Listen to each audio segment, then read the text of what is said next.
কি অবস্থা ভাইয়া? Very good evening to everyone. তো আশা করি সবাই অনেক জোশ আছিস। তো ভালো। তো আমরা ভাইয়া লাস্ট ক্লাসে যে অংশটুকু পড়েছিলাম, আজকে আমরা তার পরের অংশ নিয়ে আলোচনা করবো। ঠিক আছে, লাস্ট ক্লাসে আমরা স্টয়কিওমেট্রি নিয়ে আলোচনা করছিলাম।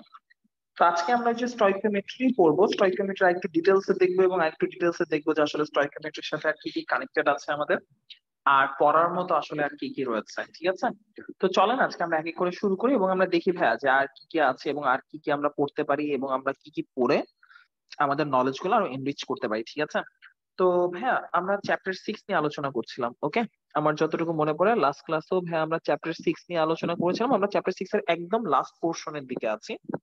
তো চ্যাপ্টার 6 এর একদম লাস্ট পোর্শনের দিকে এসে লাস্ট ক্লাসে আমরা তিনটা টাইপের ম্যাথ করেছিলাম যতটুকু আমাদের মনে পড়ে ভাইয়া। তোমাদের অনেকের এইচডব্লিউ দেয়া ছিল, এইচডব্লিউ কই? এত ফাঁকি দিছিস কেন তোরা? সবগুলো তো ফাঁকিবাজ হয়ে গেছিস। তোদেরকে এতগুলো এইচডব্লিউ দেওয়া হয়েছে আর তোরা এইচডব্লিউ সাবমিট করছিস মাত্র 2 কি 3 জন। মানে এরকম পান্ডার মতো চর্বি জমালে হবে বসে বসে? এইচডব্লিউ করতে হবে না তো? এইচডব্লিউ করার কোনো নামগন্ধ নিশারাই নাই। ঠিক আছে, তো এইচডব্লিউ গুলা করে আমাকে একটু জমা দিবি। আজকে থেকে আমি নতুন একটা টাইপ নিয়ে ম্যাথ করানো শুরু করব। তো লাস্ট ক্লাসে কয়টা টাইপ হয়েছিল কে একটু বলতো? তিনটা নাকি চারটা? যে টাইপই হয়ে থাকুক আজকে তার পরের অংশ থেকে আমরা আলোচনা করবো। তো আজকে আমাদের আলোচনার বিষয়বস্তু হচ্ছে ভাইয়া কত নাম্বার টাইপ আজকে? আমি বলতো টাইপ কত? টাইপ 3 না টাইপ 4 না 5, কোনটা হবে? মোস্ট প্রবাবলি টাইপ 4 হওয়ার কথা। তিনটা টাইপের ম্যাথ আমি করিয়েছিলাম। তো আজকে আমরা ভাইয়া টাইপ 4 দিয়ে আলোচনা করব। ঠিক আছে, তো চলুন আমরা এখন দেখি যে টাইপ 4 এর ম্যাথ গুলো আসলে আমরা কিভাবে করব বা আমরা আসলে কি কিভাবে করতে পারি। ঠিক আছে, আচ্ছা। তো ভাইয়া টাইপ 4 এর আমি একটা আসলে ম্যাথ দিয়ে শুরু করছি, দেখি তোদের কয়জনের মনে আছে। কজ গত ক্লাসে আমাদের বেসিক শেষ, আজকে আমরা মেইনলি প্র্যাকটিস করব।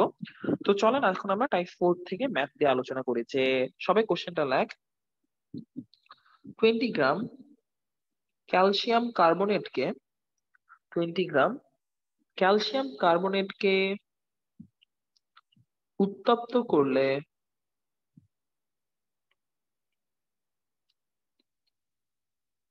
যে পরিমাণ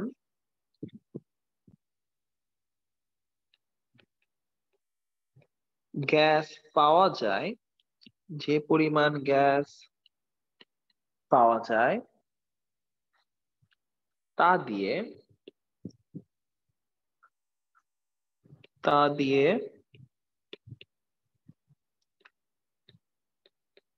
কতটুকু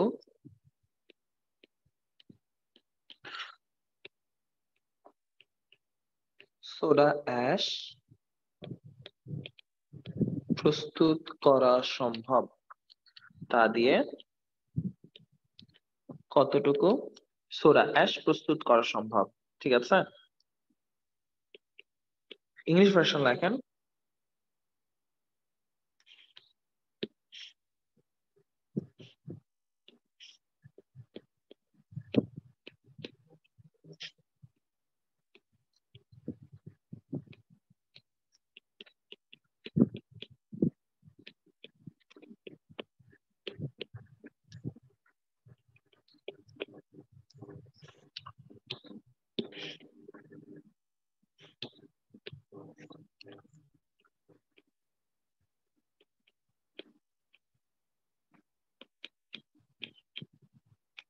Gas produced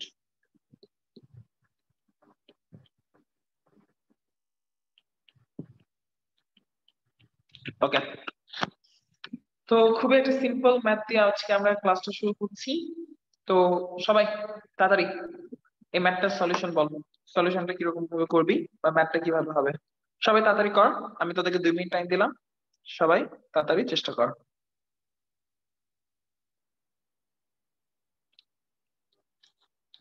করে আমাকে আনসার জানা কমেন্ট সেকশনে, দেখি কয়জন এটা পারিস।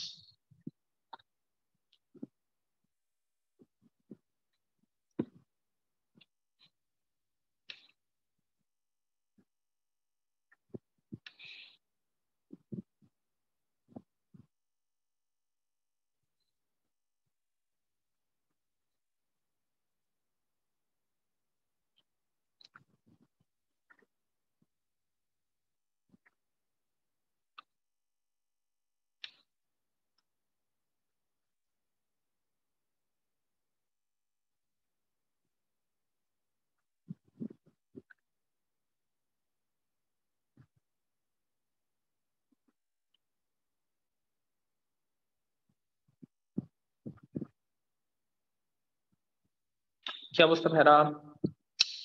হচ্ছে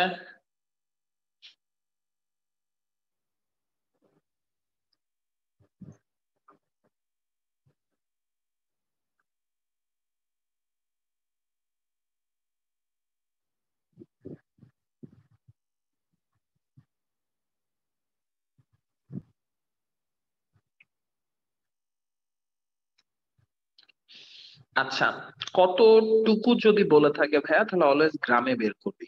কতটুকু যদি নর্মালি বাই ডিফল্ট কিছু বলা না থাকে তাহলে সেটা তোমরা গ্রামে বের করবা, কতটুকু সেটা তোমরা গ্রামে বের করবা।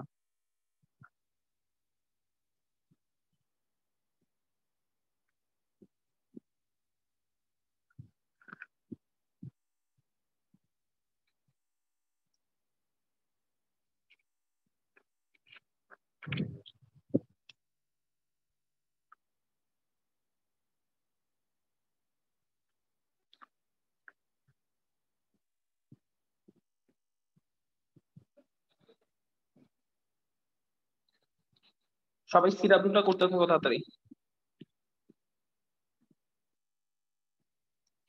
করে, আমাকে আনসার দাও।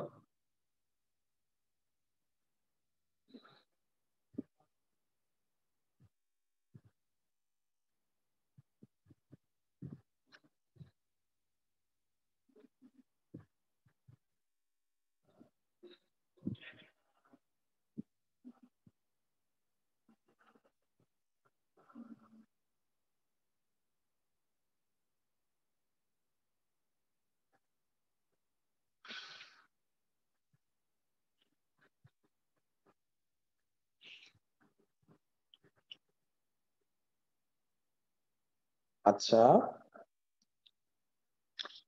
রাইম আনসার দিয়ে দিছিস। ওকে, বাকিরা?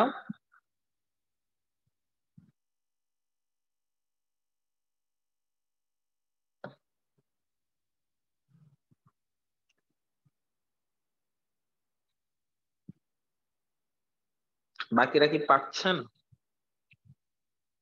নাকি হারাই গেছে?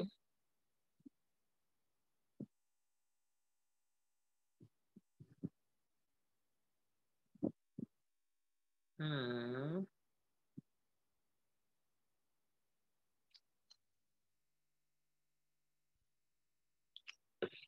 চল আমি একটু লিখে দিই।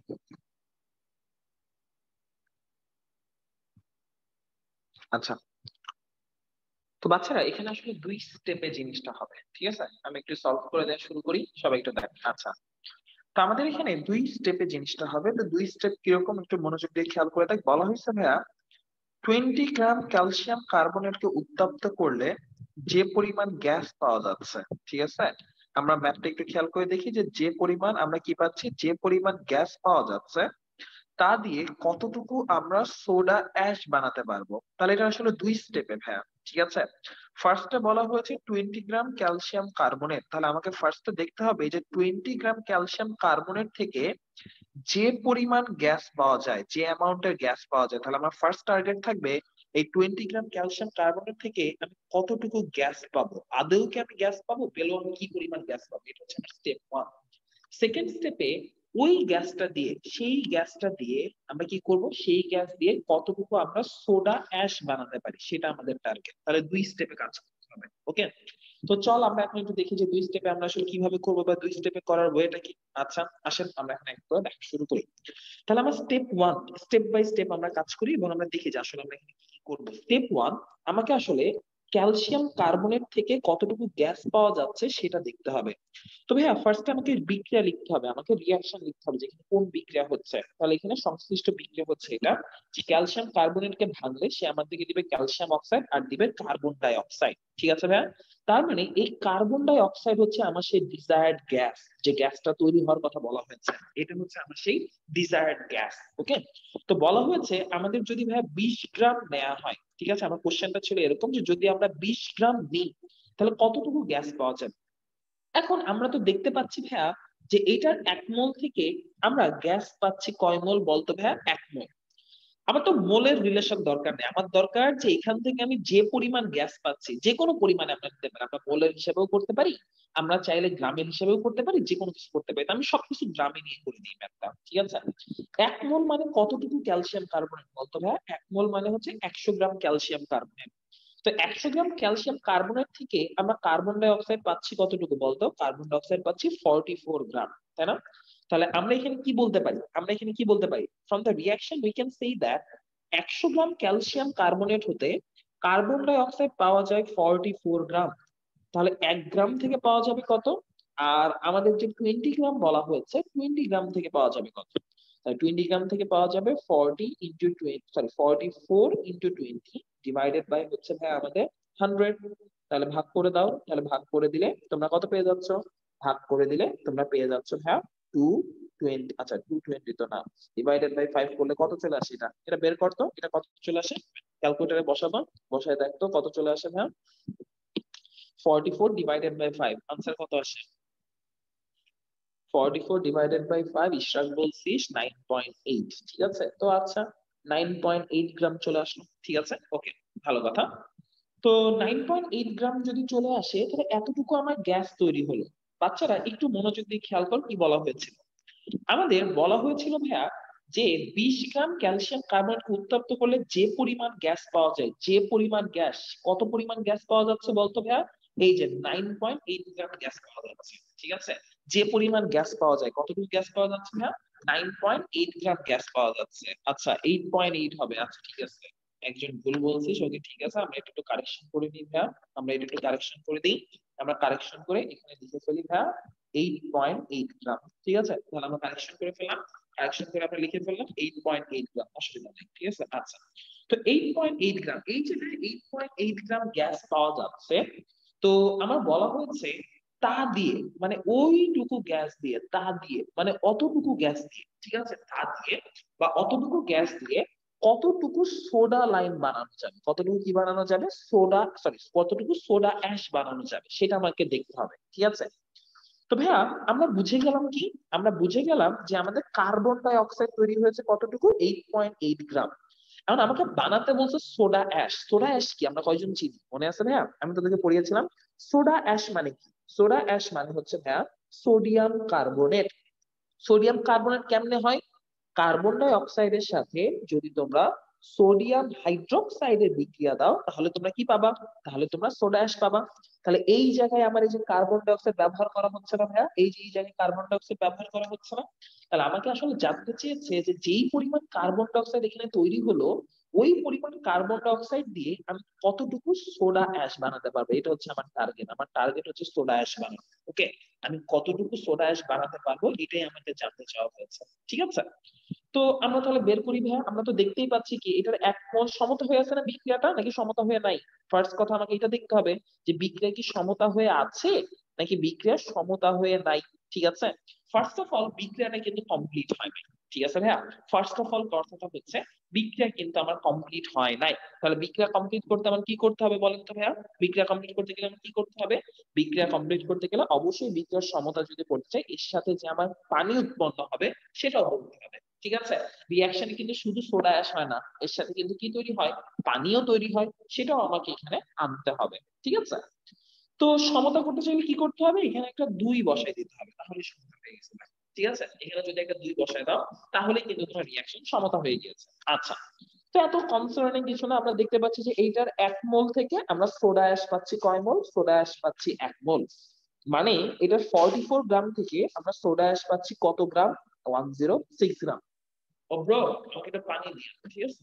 আচ্ছা তাহলে আমরা এখান থেকে কি বলতে পারি? আমরা এখান থেকে বলতে পারি 44 গ্রাম কার্বন ডাই অক্সাইড দিয়ে আমার সোডা অ্যাশ হচ্ছে কতটুকু? We get 106 gram soda ash. তাহলে 1 থেকে কত, আর আমার ছিল কত? 8.8 গ্রাম, সেটা থেকে কতটুকু? তাহলে আনসার হচ্ছে 106 ইন্টু 8.8 ডিভাইডেড বাই 44, যা আসবে সেটা হচ্ছে আমাদের আনসার, ঠিক আছে। তো ভাইয়া আমরা যদি এখানে ভাগ করে দিই, তাহলে ভাগ করলে কতটুকু পাচ্ছি? সবাই একটু আনসারটা বের করতো ভাইয়া, কতটুকু পাচ্ছি? ভাইয়া 44 দিয়ে যদি আমরা ভাগ করি তাহলে এটা হবে 1 আর এটা হয়ে যাবে 1:1, ঠিক আছে। এরপর ক্যালকুলেট কর, আনসার চলে আসবে 21.2 গ্রাম। আনসার চলে আসলো 21.2 গ্রাম। ঠিক আছে, হ্যাঁ তোরাও বলছিস 21.2 গ্রাম। কাজ শেষ, ঠিক আছে। তো এই ছিল আমাদের ম্যাথটা। হ্যাঁ, তো তোরা আগে যারা আনসার দিছিলি কারো আনসারই হয়েছিল না। ওকে, আগে যারা আনসার দিয়েছিলি কারো আনসারই হয় নাই। সো ম্যাথটা আবার আমরা একটু খেয়াল করে দেখি কি কি বলা ছিল। যে 20 গ্রাম ক্যালসিয়াম কার্বনেট উত্তপ্ত করলে যে পরিমাণ গ্যাস পাওয়া যায় তা দিয়ে কতটুকু সোডা অ্যাশ বানানো যায়, তাই না? তো আমরা ফার্স্টে কতটুকু গ্যাস পাওয়া যায় সেটা বের করলাম, তারপর কতটুকু গ্যাস হলো পেলাম, তারপর রিয়াকশন দেখলাম যে সোডা অ্যাশ কেমনে বানাই। তো সোডা অ্যাশ বানাতে আমরা মিলিয়ে দেখলাম যে আসলে কি কি আমার লাগছে। ওকে, তো এরপর আমরা কাজটা করে ফেললাম। খুবই সিম্পল ম্যাথ ছিল। তো তারপর তোরা অনেকে ভুল করছস, ব্যাপার না, ভুল থেকে মানুষ শিখলেই লাভ করবে। তো অনেক ভুল করছে, ভুল করা যাবে না, ঠিক আছে। আর কোন বিক্রিয়া দিয়ে রাখি না কোশ্চেনটা ছিল, আর কোন বিক্রিয়া দিয়ে কি সোডা অ্যাশ পাওয়া যায় না? হ্যাঁ, আরো অনেক বিক্রিয়া দিয়ে সোডা অ্যাশ পাওয়া গেলেও আমার ডাটা কি বলতেছে, বলছে যে গ্যাস পাচ্ছ সেটা দিয়ে সোডা অ্যাশ বানাবা। তুমি এখানে কার্বন ডাই অক্সাইড গ্যাস পাচ্ছ, কার্বন ডাই অক্সাইড গ্যাস দিয়ে সোডা অ্যাশ বানানোর ওয়ে একটাই, ঠিক আছে। কার্বন ডাই অক্সাইড গ্যাস সরাসরি ব্যবহার করে সোডা অ্যাশ বানানোর ওয়ে এই একটাই, তাই এই বিক্রিয়া ছাড়া অন্য কোনো বিক্রিয়া নিয়ে তুমি কাজ করতে পারছো, ঠিক আছে না? তাহলে এই হচ্ছে আমাদের কাহিনী। তো আশা করি ভাই বুঝতে পারছিস। তো এরকম ম্যাথ কিন্তু পারতে হবে, এরকম যে কোনো ম্যাথ যদি আসে তো এরকম ম্যাথ গুলো আমাদের পারতে হবে। তো এরকম একটা ম্যাথ আমি এইচডব্লিউ দিয়ে দিই, ঠিক আছে, একটা ম্যাথ আমি এইচডব্লিউ দিয়ে দিই। তো তোরা বাসায় চেষ্টা করিস। ওকে, তো কোশ্চেন নাম্বার 2 টা তোরা বাসায় এইচডব্লিউ করবি। ধর ভাইয়া 175 গ্রাম, ইচ্ছা করে এরকম একটা নাম লিখে দিই, ধর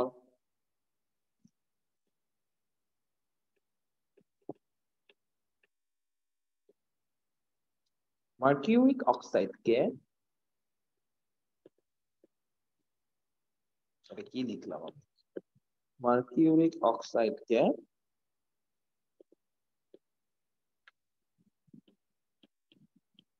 উত্তপ্ত করলে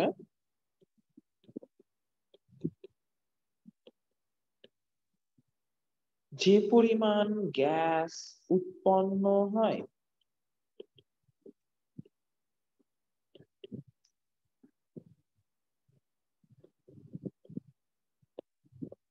সমপরিমাণ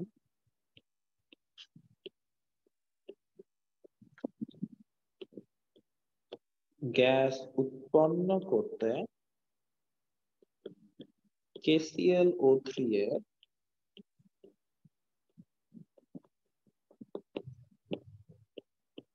কতটি অণু লাগবে, ঠিক আছে।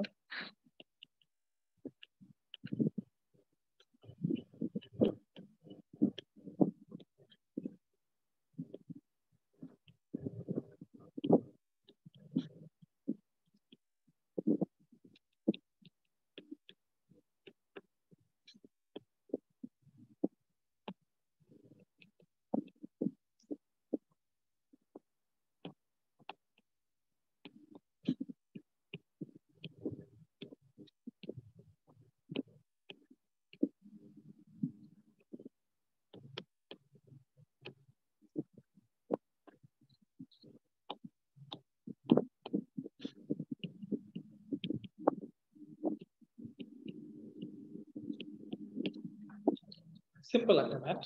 তো এটা ধরে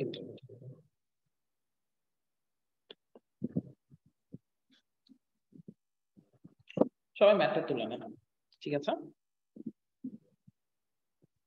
না লিখে দিব না, বুঝছিস, তার মানে এটা লিখে দিব না। আচ্ছা, তো চলেন আমরা তাহলে আমার সামনের দিকে যাই এবং আমরা দেখি যে আর কি কি আছে, আমরা কিভাবে আর বাকি ম্যাথ গুলো করতে পারি। তো টাইপ 4 এর পর আমরা এখন টাইপ 5 তোদেরকে একটা পড়াবো। টাইপ 5 খুবই হট কেক একটা টপিক। তো চলেন আমরা একটু আলোচনা করি আমাদের পরবর্তী টপিকটা নিয়ে, সেটা হচ্ছে আমাদের টাইপ 5, যেটাকে বলা হয় বিশুদ্ধতা ও ভেজাল সংক্রান্ত। বিশুদ্ধতা ও ভেজাল সংক্রান্ত। Purity and impurity related. Hello, আসসালামু আলাইকুম।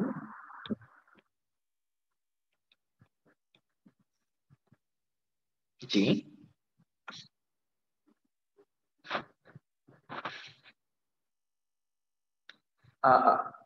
আপনার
ওকে।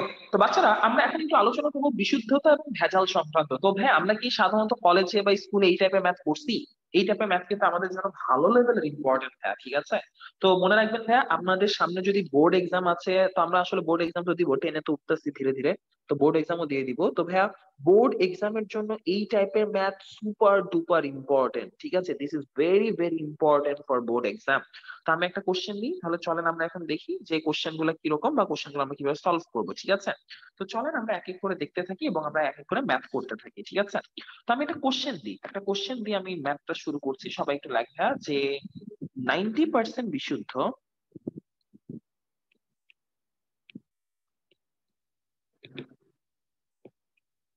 সোনা পাথরের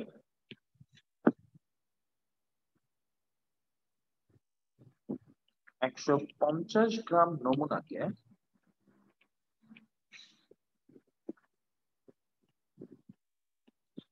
উত্তপ্ত করলে এটি যে পরিমাণ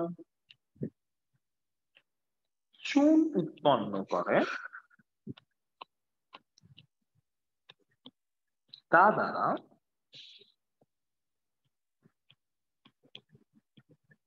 কতটুকু কলি চুন বানানো যাবে? অনেক কম্প্যাক্ট একটা কোশ্চেন, জোস একটা কোশ্চেন, সবাই লাগ।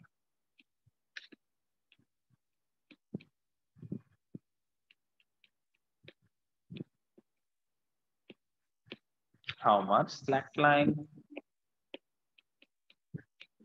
can be produced using the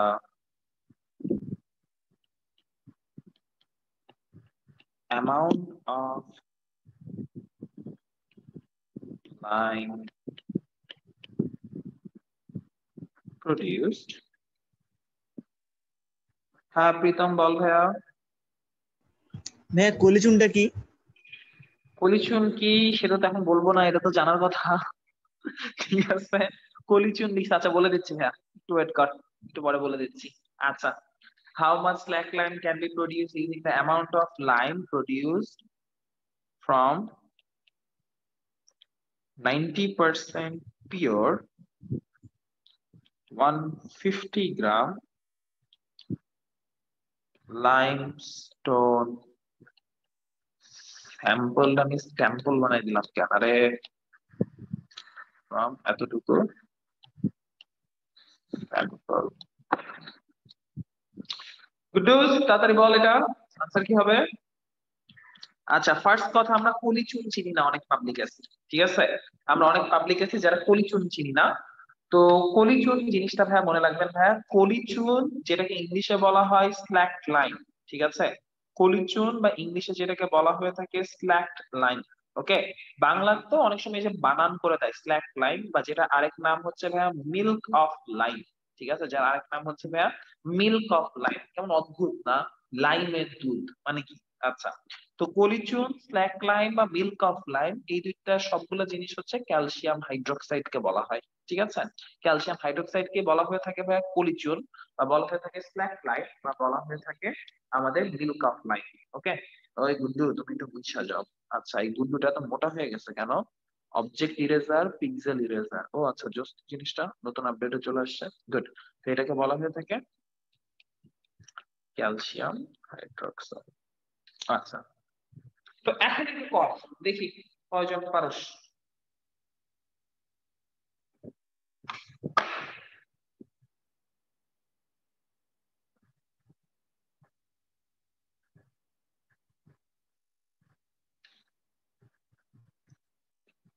আশা করি এখন সবাই পারবি। দুরুম দুরুম করে ম্যাথ করে ফেল।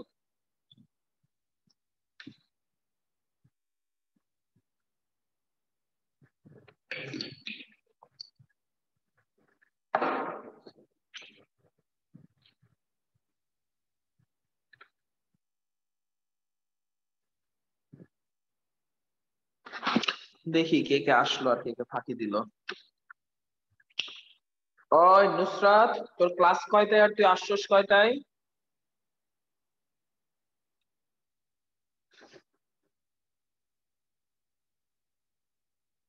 1 ঘন্টা পর ক্লাসে জয়েন দিছস?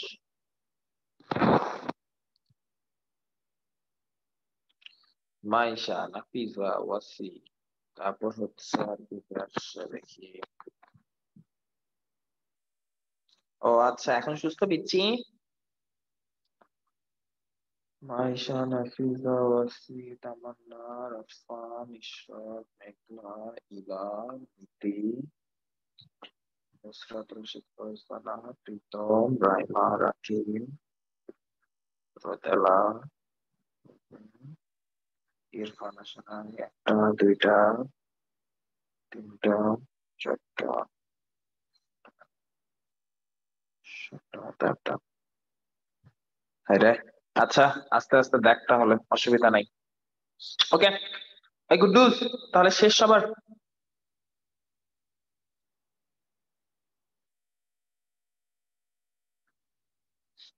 ওকে, তো বাচ্চারা একজন কয় পারবো না ভাইয়া, মানে তোরা পিরানোর দরকার। আচ্ছা, নীতি আনসার বলতো।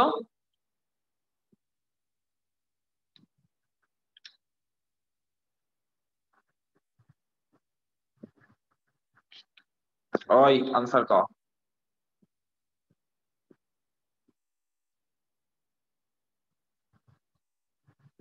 আরে মেয়েটা দেখি চুপচাপ হয়ে গেছে আনসার বলার সময়, আগে কত বক বক করতো।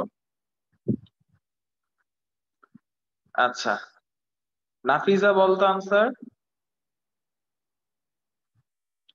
গুগল কর প্রীতম, যদি পাস কিছু দিস, অসুবিধা নাই।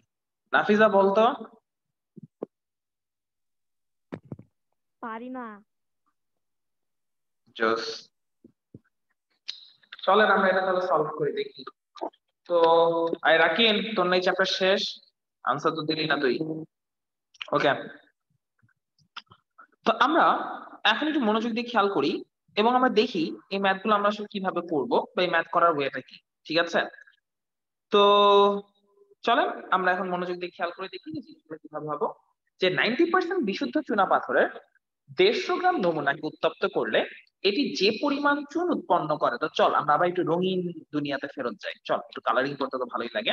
দেখ বলছে 90% বিশুদ্ধ চুনা পাথরের 150 গ্রাম নমুনাকে উত্তপ্ত করলে যে পরিমাণ চুন তৈরি করে, এটা হচ্ছে আমার ফার্স্ট স্টেপ। এটা হচ্ছে আমার ফার্স্ট স্টেপ, যে পরিমাণ সে চুন তৈরি করলো, তাহলে চুন তৈরি করা হচ্ছে আমার ফার্স্ট স্টেপ। সেই চুন দ্বারা কতটুকু কলি চুন বানানো যাবে, সেই চুন দ্বারা কতটুকু কলি চুন বানানো যাবে, এটা হচ্ছে আমার সেকেন্ড স্টেপ। ঠিক আছে, তার মানে আমার ফার্স্ট স্টেপ কি বলা হয়েছে, যে 90% পিওর, 90% পিওর আমার যে জিনিসটা রয়েছে, 90% পিওর 150 গ্রাম লাইমস্টোন যে রয়েছে, এই 90% পিওর 150 গ্রাম লাইমস্টোন থেকে যে পরিমাণ আমরা লাইম পাবো, সেটা দিয়ে কতটুকু লাইম বানাতে পারবো, সেটাই আমাদের টার্গেট। তো স্টেপ 1 আগে করি, তারপর পরের অংশতে আসি। ভাইয়া 90% বিশুদ্ধ কনসেপ্ট আমরা সবার লাস্টে বা প্রথমে ইউজ করব, চল আমরা এখানে প্রথমেই চলে আসি, তো প্রথমে ইউজ করব। দেখ ভাইয়া 90% বিশুদ্ধ বলতে আমরা আসলে কি বুঝি, 90% পিওর বা 90% বিশুদ্ধ বলতে আসলে কি বোঝায়? ভাইয়া 90% বিশুদ্ধ মানে, যদি আমার এটা একটা চুনা পাথরের নমুনা হয়, তো এই চুনা পাথরের নমুনাটার মধ্যে ধরে নে 90% বিশুদ্ধ মানে কিছু অংশ আমার ভেজাল আছে, কিছু অংশ আমার কি আছে, কিছু অংশ আমার ভেজাল আছে। 90% বিশুদ্ধ মানে ভাইয়া, যদি টোটাল জিনিসটা আমার 100 গ্রাম হয়, টোটাল জিনিসটা যদি আমার 100 গ্রাম হয়, তাহলে তার মধ্যে 90 গ্রাম আছে বিশুদ্ধ চুনাপাথর বা 90 গ্রাম আছে বিশুদ্ধ ক্যালসিয়াম কার্বনেট, আর বাকি 10% আছে ভেজাল বা ইমপিউরিটিস। বাকি 10% আছে আমাদের ভেজাল বা ইমপিউরিটি, বাকি 10 গ্রাম আমাদের আছে ভেজাল বা সেটা আমাদের আছে ইমপিউরিটি। তো অলওয়েজ মনে রাখবেন, কেমিক্যাল ইকুয়েশনে ভেজাল নিয়ে আমার কোনো মাথা ব্যথা নাই। কেমিক্যাল ইকুয়েশনে আমার টার্গেট হচ্ছে বিশুদ্ধ যা পাবো তা দিয়ে কেমিক্যাল রিয়াকশন হবে। কেমিক্যাল রিয়াকশনে ভেজাল কোনো কিছু পার্টিসিপেট করে না, অলওয়েজ পিওর জিনিস কেমিক্যাল রিয়াকশনে পার্টিসিপেট করে। তো বাচ্চারা আমার এখানে বলা হয়েছে 150 গ্রামের একটা নমুনা আছে যেটা 90% পিওর। তো 150 গ্রাম নমুনা 90% পিওর মানে কি, মানে নমুনা বা স্যাম্পলটা যদি 100 গ্রাম হতো, 90% পিওর কথাটার মানে কি, আমরা লিখবো যেহেতু নমুনাটি 90% পিওর বা 90% বিশুদ্ধ, সুতরাং as the sample is 19% pure, therefore 100 gram calcium কার্বনেটের মধ্যে বা 100 গ্রাম নমুনা বা স্যাম্পলের মধ্যে বিশুদ্ধ চুনাপাথর বা লাইমস্টোন আছে কতটুকু, 90 গ্রাম। 100 গ্রাম যদি টোটাল জিনিসটা হয়, তার মধ্যে বিশুদ্ধ বা পিওর থাকবে কতটুকু, 90 গ্রাম। তাহলে নমুনাটা যদি 1 গ্রাম হতো, তাহলে আমার বিশুদ্ধ থাকতো কতটুকু, 90 ডিভাইডেড বাই 100 গ্রাম। আর টোটাল নমুনাটা বলে দেওয়া আছে কতটুকু, টোটাল নমুনা বলে দেওয়া আছে 150 গ্রাম। তাহলে টোটাল নমুনা যদি 150 গ্রাম হয়ে থাকে, তাহলে তার মধ্যে আমাদের ভাইয়া পিওর আছে কতটুকু, তার মধ্যে আমাদের পিওর আছে 90 ইন্টু 150 ডিভাইডেড বাই হচ্ছে 100 গ্রাম। ঠিক আছে, তো তার মানে কতটুকু হচ্ছে ভাইয়া, তার মানে আমাদের টোটাল হয়ে যাচ্ছে কতটুকু হচ্ছে ভাইয়া, টোটাল কতটুকু 140 গ্রাম। ঠিক আছে, তাহলে টোটাল কতটুকু হয়ে যাচ্ছে ভাইয়া, টোটাল আমাদের হয়ে যাচ্ছে 140 গ্রাম। এটা হচ্ছে আমাদের, সরি 140 না, 140 না, 135 না, 135 কত আসছে রে ভাই একটু দেখতো, 135 না, হ্যাঁ 135 আসবে, 40 না, 40 না। ওকে, তো আমাদের টোটাল কত আসলো ভাইয়া, আমাদের চলে আসলো ভাইয়া 135 গ্রাম। ঠিক আছে, চলে আসলো কতটুকু, 135 গ্রাম। ঠিক আছে, ওকে। তার মানে আমাদের পিওর লাইমস্টোন বা চুনাপাথর কতটুকু আছে, 135 গ্রাম। এই 135 গ্রাম রিঅ্যাকশন করবে।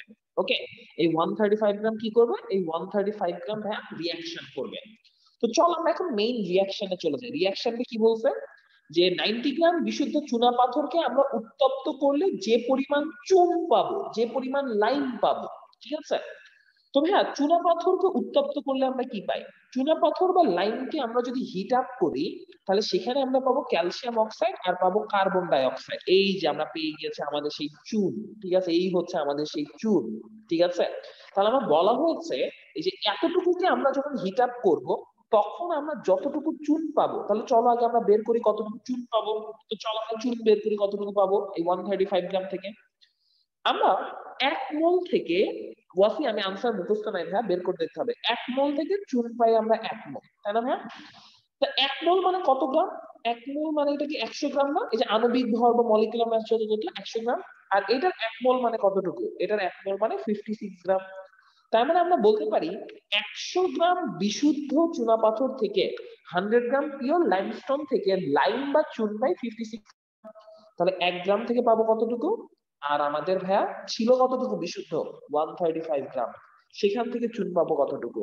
56 ইন্টু 135 ডিভাইডেড বাই 100 গ্রাম। কতটুকু চুন পাচ্ছি সবাই একটু বলতো দাদি, কেউ একজন বল কতটুকু চুন পাচ্ছি? বিশুদ্ধ চুন কতটুকু পেলাম, লাইম কতটুকু পেলাম? ওই তাড়াতাড়ি কাও কেউ।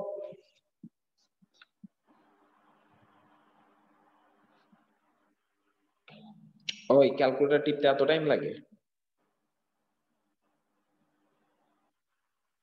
75.6 গ্রাম, এতটুকু আমি পিওর চুন পাচ্ছি। ঠিক আছে ভাইয়া, ওকে।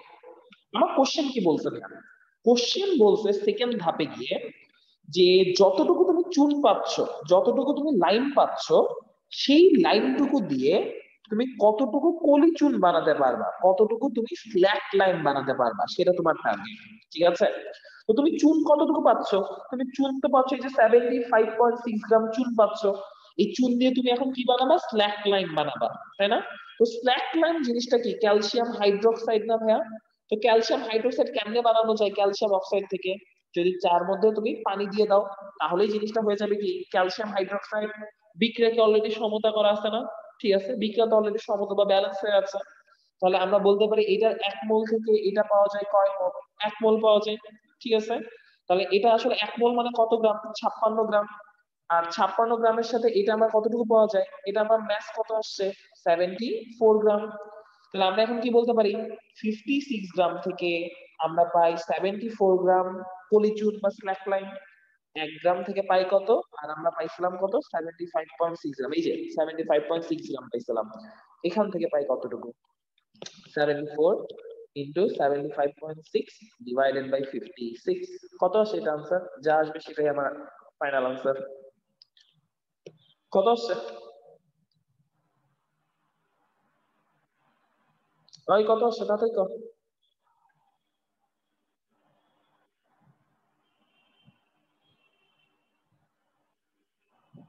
ও জোস, 99.9, অলমোস্ট 100।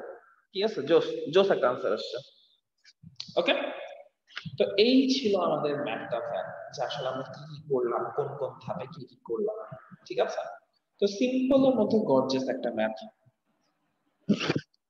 তো সিম্পলের মধ্যে একটা গর্জিয়াস ম্যাথ, সেই গর্জিয়াস ম্যাথগুলো পারতে হবে। ওকে, তো খুবই ইজি ম্যাথ, নান্না মুন্না ম্যাথ, আশা করি তোরা পারবি, কোনো ডিফিকাল্ট না। আনসার হচ্ছে এত গ্রাম। ওকে, তো এই হচ্ছে আমাদের আলোচনার বিষয়বস্তু। নীতি, তোর র্যাম মনে হয় আজকে একটু কমে গেছে রে, এই জন্য তোর কাছে মনে হচ্ছে ফাস্ট হচ্ছে। তো এই হচ্ছে কথা। তো আমি আশা করি ভাইয়া ম্যাথটা সবাই পারবেন। তবে ম্যাথটা আরেকবার বলি, সবাই খেয়াল করে দেখ কি বলা হয়েছে। বলা হয়েছিল 90% যদি আমাদের থাকে, 90% যদি আমাদের বিশুদ্ধ চুনাপাথর থাকে, বা আমাদের যদি পিওর লাইমস্টোন থাকে, সেটা 150 গ্রাম নমুনা বা স্যাম্পলকে আমরা যদি হিট আপ করি, তাহলে যে পরিমাণ চুন পাওয়া যাবে বা যে পরিমাণ লাইম পাওয়া যাবে, তা দিয়ে কতটুকু পলি চুন বা স্ল্যাক লাইম বানানো যাবে। তো আমরা আসলে বের করলাম যে 90% বিশুদ্ধ হলে এই 150 গ্রাম বা 150 গ্রাম থেকে আসলে কতটুকু অরিজিনাল চুনাপাথর বা লাইম পাবো, সেটা বের করলাম। লাইমস্টোন অরিজিনালি কতটুকু পাবো বের করলাম। এরপর সেই অরিজিনাল ডাটাটা দিয়ে আমরা বের করলাম যে কতটুকু চুন পাবো বা কতটুকু লাইম পাবো। তারপরে লাইমের মধ্যে পানি দিয়ে আমরা বানালাম স্ল্যাক লাইম বা পলিচুন, আমরা বের করলাম কতটুকু আমরা পলিচুন পাবো। ঠিক আছে, তো এই হচ্ছে আমাদের আলোচনার বিষয়বস্তু। খুবই সিম্পল এর মধ্যে গর্জিয়াস একটা ম্যাথ, সেরকম গর্জিয়াস ম্যাথ গুলো পারতে হবে। ঠিক আছে, তো এই ম্যাথ গুলো সবাই চেষ্টা করবেন। আশা করি আপনারা ফিউচারে এরকম অনেক বাসমার্কা ম্যাথ দেখবেন। তো বাসমার্কা ম্যাথ গুলো চেষ্টা করবেন, আশা করি পারবেন, কোনো ডিফিকাল্টি ফেস করবেন না। আশা করি আপনারা ইনশাল্লাহ পারবেন। ঠিক আছে, তো একটা এইচডব্লিউ দিই, কি কস? একটা এইচডব্লিউ তো দেয়াই লাগে, তাহলে কি হয় নাকি? চলেন আমরা একটা এইচডব্লিউ দিই। কোশ্চেন নাম্বার 2 লেখেন ভাইয়া, 85% বিশুদ্ধ ম্যাগনেসিয়াম কার্বনেটের নমুনাকে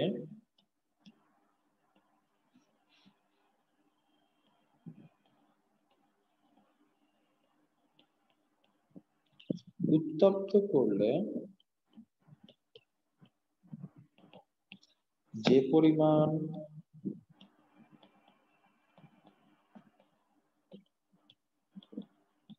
অক্সাইড উৎপন্ন হয়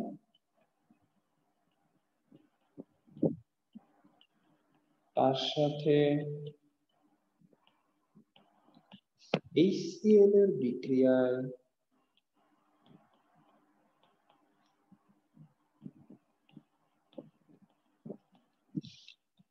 উৎপন্ন লবণের পরমাণু সংখ্যা কত?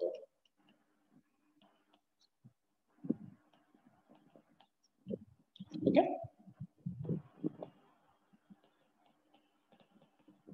What is the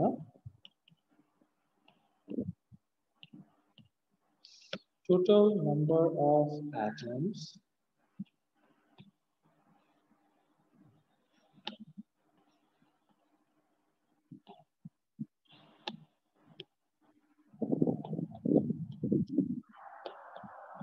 produced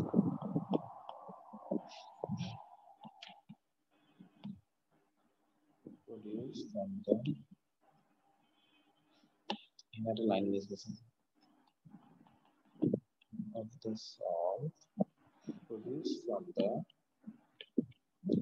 reaction HCl and the oxide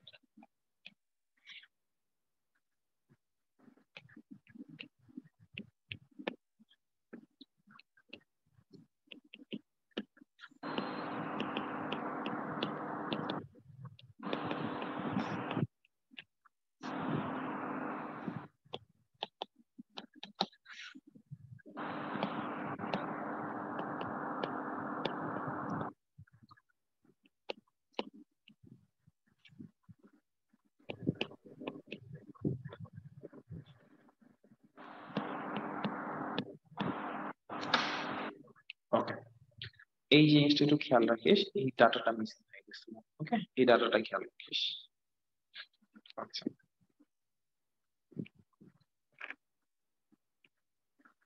ওকে সবাই একটু তোল ঠান্ডা মাথায় একটু তোল আর যেই ম্যাথ গুলা পড়ালাম ঠান্ডা মাথায় একবার চোখ বুলা প্রথম থেকে যে ম্যাথ গুলা পড়ালাম ঠান্ডা মাথায় একটু চোখ বুলা কোনো কোশ্চেন থাকলে আমাকে জিজ্ঞেস কর তাহলে এরপর একটা নতুন টপিক পড়াবো তো 2টা মিনিট একটু তোরা চোখ বুলায় দেখ যা যা পড়াইছি কারণ এগুলো মাথায় ঢুকতে হবে পরে কোশ্চেন জমিয়ে তো লাভ নাই এখনই যদি কোনো কোশ্চেন থাকে ঠান্ডা মাথায় একবার চোখ বুলা চোখ বুলিয়ে দেখ কোশ্চেন থাকলে আমাকে জিজ্ঞেস কর আমি এরপর একটা নতুন টপিক শুরু করবো তো 2 মিনিট ঠান্ডা মাথায় আগে কোশ্চেন তোল এই কোশ্চেনটা তোল চাইলে এটাও চেষ্টা করতে পারিস যারা বুঝে গেছিস আগের অংশ আর যাদের একটু একটু ঘাপলা ঘাপলা লাগতেছে তারা একটু চোখ খোলা আগে 2টা যে ম্যাথ করালাম 2টা টপিক আর যে করালাম জিনিস করালাম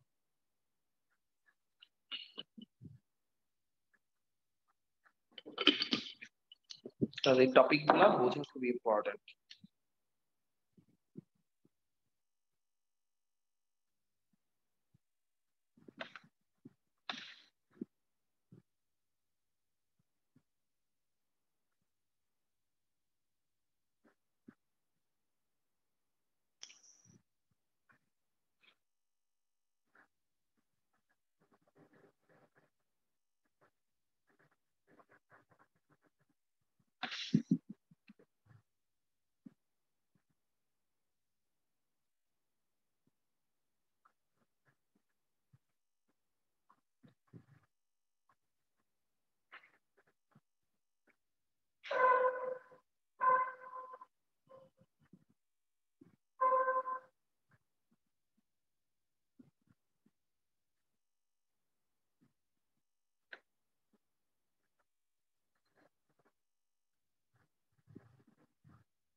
ওকে তো আশা করি সবাই অনেক চেষ্টা করলি অনেক কিছুই বুঝছস যেহেতু কোনো হাতটা তুলস নাই কোনো কিছু জিজ্ঞাসা করস নাই আমি ধরে নিচ্ছি যে সবাই সবকিছু বুঝে উল্টাই দিছস কোনো ব্যাপার না আমি এখন কিছু রাসায়নিক উপাদানের বাণিজ্যিক নাম বা ট্রেড নেম আর তাদের রাসায়নিক সংকেত লিখে দিব ঠিক আছে এই চ্যাপ্টারে ম্যাথ করতে গেলে তোদের কাজে লাগবে বিভিন্ন রাসায়নিক বা কেমিক্যালের ট্রেড নেম আছে ঠিক আছে, মানে ব্যবসা বাণিজ্যিক খাতে তাদেরকে এক নামে ডাকা হয়, আর তাদের কেমিক্যাল সংকেত একটু অন্যরকম। তো তাদের কেমিক্যাল, বেশ কিছু কেমিক্যালের আমি তোদেরকে এখন ট্রেড নেম গুলা লিখে দিব, যে তাদের বাণিজ্যিক নামগুলা কি কি বা তাদের ট্রেড নেম গুলা কি কি। ঠিক আছে, তো আমি এরকম কয়েকটা ট্রেড নেম বা কতগুলা কেমিক্যালের বাণিজ্যিক নাম লিখে দিচ্ছি, সবাই একটু মনোযোগ দিয়ে খেয়াল কর এবং লিখে ফেল। ঠিক আছে, এটা তোদের জন্য ইম্পর্টেন্ট। যেমন ভাইয়া সালফিউরিক অ্যাসিড আছে H2SO4, তো এটার নাম তো সালফিউরিক অ্যাসিড আমরা সবাই জানি, কিন্তু এটার ট্রেড নেম আছে একটা, যেটাকে বলা হয়ে থাকে ভাইয়া অয়েল অফ ভিট্রিয়ল। ঠিক আছে, অয়েল অফ ভিট্রিয়ল, এটার আরেকটা ট্রেড নেম আছে। ব্যবসা বাণিজ্যিক খাতে এটাকে সাধারণত অয়েল অফ ভিট্রিয়ল নামে ডাকা হয়ে থাকে। ঠিক আছে, এটাকে আমরা বলে থাকি অয়েল অফ ভিট্রিয়ল। এটা কোনো বাংলা নাই, ঠিক আছে, এটা কোনো বাংলা নাই, এটাকে বলা হয়ে থাকে অয়েল অফ ভিট্রিয়ল। ঠিক আছে, তো এরপর চলে আরেকটা জিনিস আছে HNO3, যেটাকে আমরা নাইট্রিক অ্যাসিড বলে চিনি। তো নাইট্রিক অ্যাসিডের একটা নাম আছে, নামটা হচ্ছে ভাইয়া অ্যাকুয়া কর্টিস। ঠিক আছে, এটা একটা নাম আছে যেটাকে বলা হয়ে থাকে ভাইয়া অ্যাকুয়া কর্টিস। অ্যাকুয়া কর্টিসে বাংলা করলে শব্দটা জ্বালায় তীব্র পানি। ঠিক আছে, এটা বাংলা করলে জিনিসটা তারা এরকম তীব্র পানি বা শক্তিশালী পানি।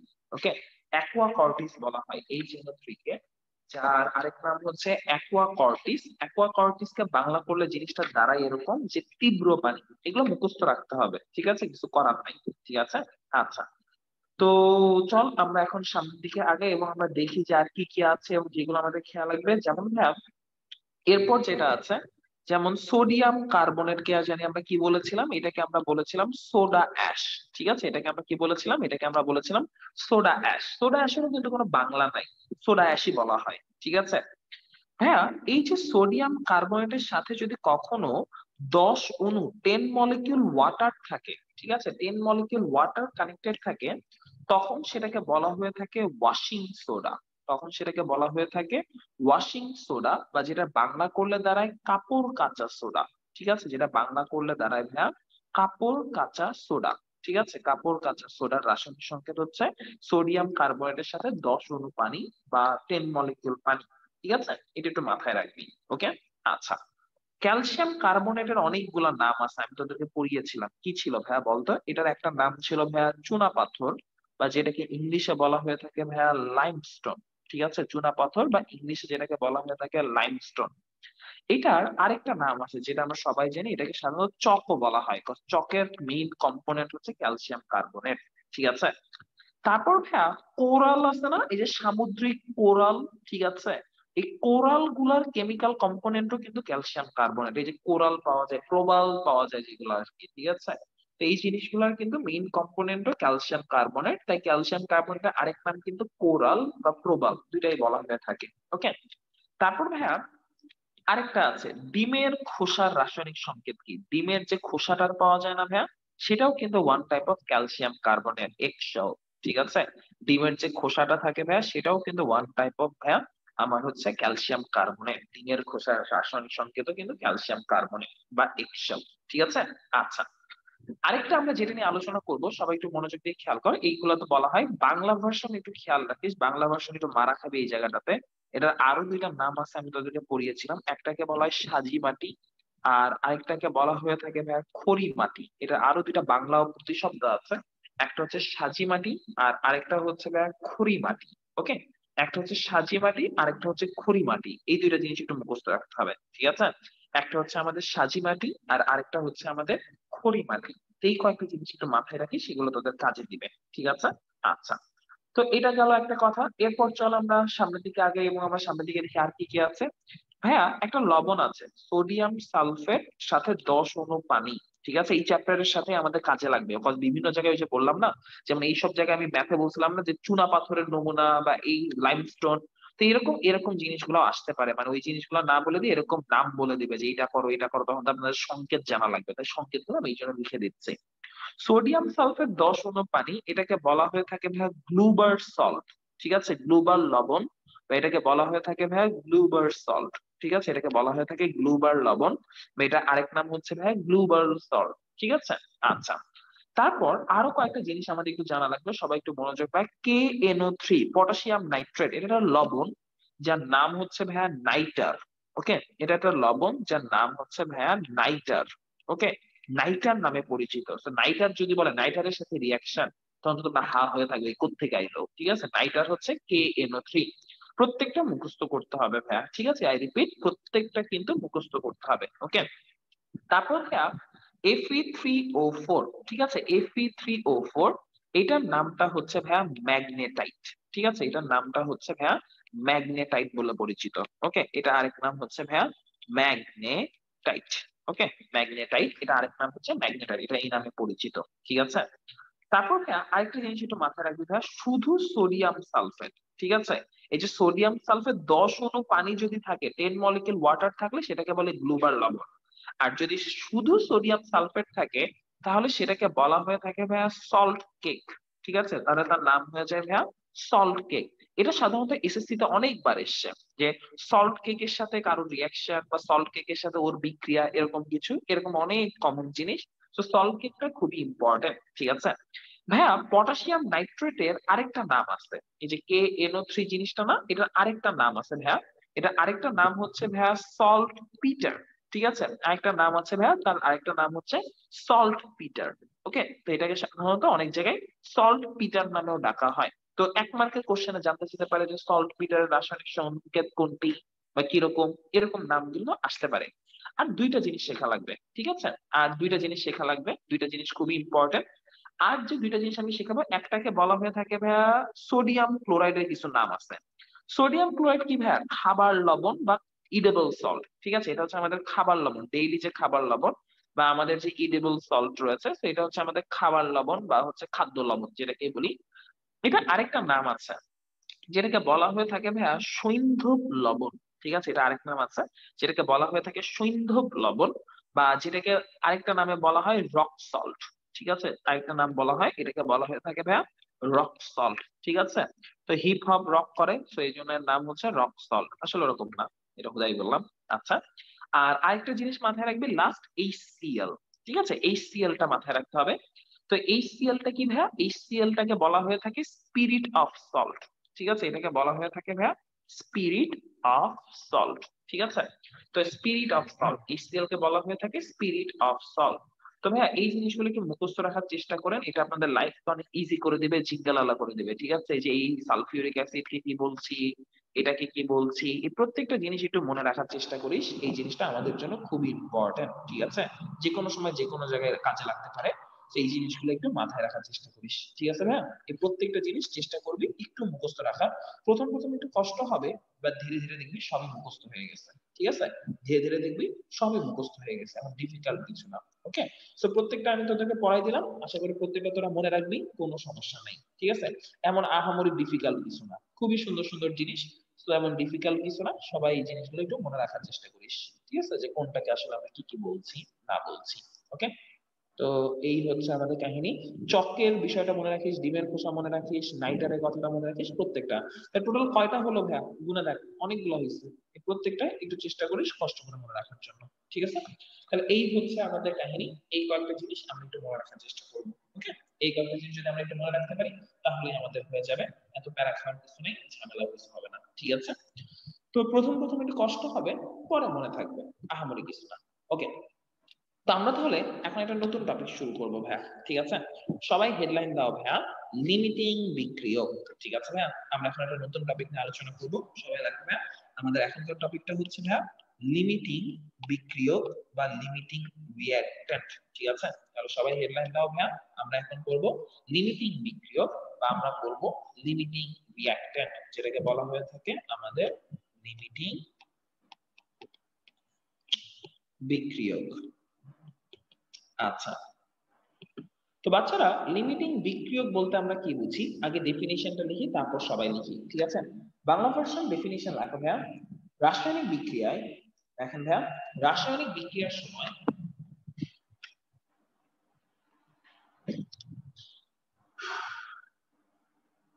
সবাই লেখেন, রাসায়নিক বিক্রিয়ার সময়, আচ্ছা রোফ মোবেন বলছে উপরে নিয়েন প্লিজ। আচ্ছা ভাই, আমি উপরে নিলাম, এই হচ্ছে উপর থেকে। তো একটু স্ক্রিনশট নিয়ে নেন, তাহলেই হয়ে যাবে। ঠিক আছে, এটা ছিল ফার্স্ট টাইম। ঠিক আছে, এই ধীরে ধীরে আমরা যাচ্ছি অনেকগুলাই আমরা দেখছি। যেটা যেটা মিস করছিস স্ক্রিনশট নিতে পার।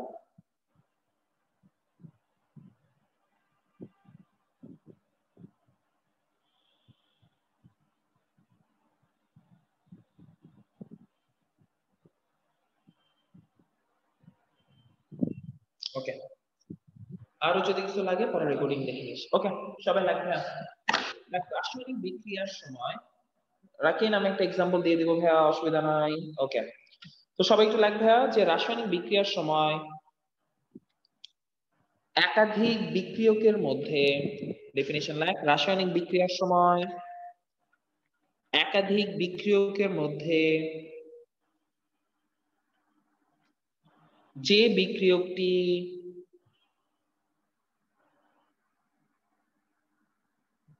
রাসায়নিক বিক্রিয়ার সময় একাধিক বিক্রিয়কের মধ্যে যে বিক্রিয়কটি অবশিষ্ট থাকে না, যে বিক্রিয়কটি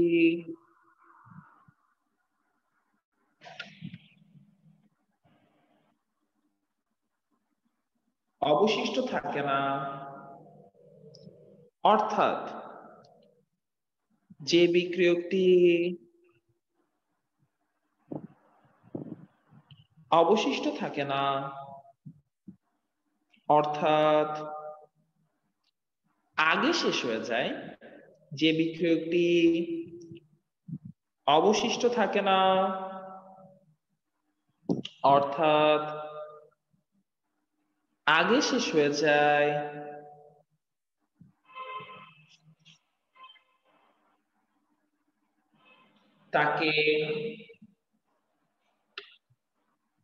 তাকে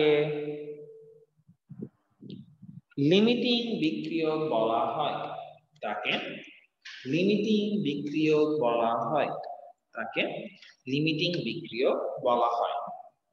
তাহলে রাসায়নিক বিক্রিয়ার সময় একাধিক বিক্রিয়কের মধ্যে যে বিক্রিয়কটি অবশিষ্ট থাকে না, অর্থাৎ আগে শেষ হয়ে যায়, তাকে আমরা বলে থাকি লিমিটিং বিক্রিয়ক। ইংলিশ ভার্সন লেখেন, in a chemical reaction the reactant, in a chemical reaction among the reactants, in a chemical reaction among the reactants, the one that finishes first, in a chemical reaction among the reactants, the one that finishes first, the one that finishes first is known as the limiting reactant, is known as the limiting reactant, is known as the limiting reactant. ওকে, তো বাচ্চারা তার মানে কোন একটা রাসায়নিক বিক্রিয়ায় যদি একাধিক বিক্রিয়ক থাকে, মানে বিক্রিয়ক কি, যারা বিক্রিয়া করবে, তো একাধিক বিক্রিয়ক থাকলে এইদের মধ্যে যে আগে শেষ হয়ে যাবে সেই হচ্ছে আমাদের লিমিটিং রিঅ্যাক্ট্যান্ট, বা আমাদের বলা যায় লিমিটিং বিক্রিয়ক। তার মানে কোন একটা রাসায়নিক বিক্রিয়ায় যদি আমার একাধিক বিক্রিয়ক যদি থেকে থাকে, এক্সটার্নাল মানে দুই তিনটা যদি আমাদের রিঅ্যাক্ট্যান্ট থেকে থাকে, তাদের মধ্যে যে সবার আগে শেষ হবে তাকেই আমরা বলবো লিমিটিং বিক্রিয়ক বা লিমিটিং রিঅ্যাক্ট্যান্ট। ঠিক আছে, তো এটা হচ্ছে আমার লিমিটিং রিঅ্যাক্ট্যান্টের বেসিক ধারণা যে লিমিটিং রিঅ্যাক্ট্যান্ট আসলে কি। তার মানে যে সবার আগে যে কম পরিমাণে থাকে, যে আগে আগে শেষ হয়ে যাবে, তাকেই আমরা বলবো কি লিমিটিং বিক্রিয়ক, বা আমরা তাকে বলবো লিমিটিং রিঅ্যাক্ট্যান্ট। ঠিক আছে, তো আমরা এখন এই জিনিসটা নিয়ে আলোচনা করবো যে লিমিটিং রিঅ্যাক্ট্যান্টের সাথে বিক্রিয়ার কি সম্পর্ক। তো এটার জন্য সবাই একটা লাইন লেখো ভাই, এই লাইনটা খুবই ইম্পর্টেন্ট, সবাই একটা লাইন লিখে রাখো ভাই। সবাই লাইনটা লেখো এরকম ভাইয়া যে কোন একটি রাসায়নিক বিক্রিয়ার, সবাই লেখেন ভাইয়া, কোন একটি রাসায়নিক বিক্রিয়ার, সবাই লিখে ফেলেন, কোন একটি রাসায়নিক বিক্রিয়ার, কোন একটি রাসায়নিক বিক্রিয়ার গাণিতিক হিসাব নিকাশ, কোন একটি রাসায়নিক বিক্রিয়ার গাণিতিক হিসাব নিকাশ সর্বদা কোন একটি রাসায়নিক বিক্রিয়ার গাণিতিক হিসাব নিকাশ সর্বদা লিমিটিং বিক্রিয়কের আলোকে করতে হয়। কোন একটি রাসায়নিক বিক্রিয়ার গাণিতিক হিসাব নিকাশ সর্বদা লিমিটিং বিক্রিয়কের আলোকে করতে হয়। লিমিটিং বিক্রিয়কের আলোকে করতে হয়। লিমিটিং বিক্রিয়কের আলোকে করতে হয়। ইংলিশ ভার্সন দেখেন, the chemical calculation of any reaction, the chemical calculation of any reaction must always be the chemical calculation of any reaction must always be conducted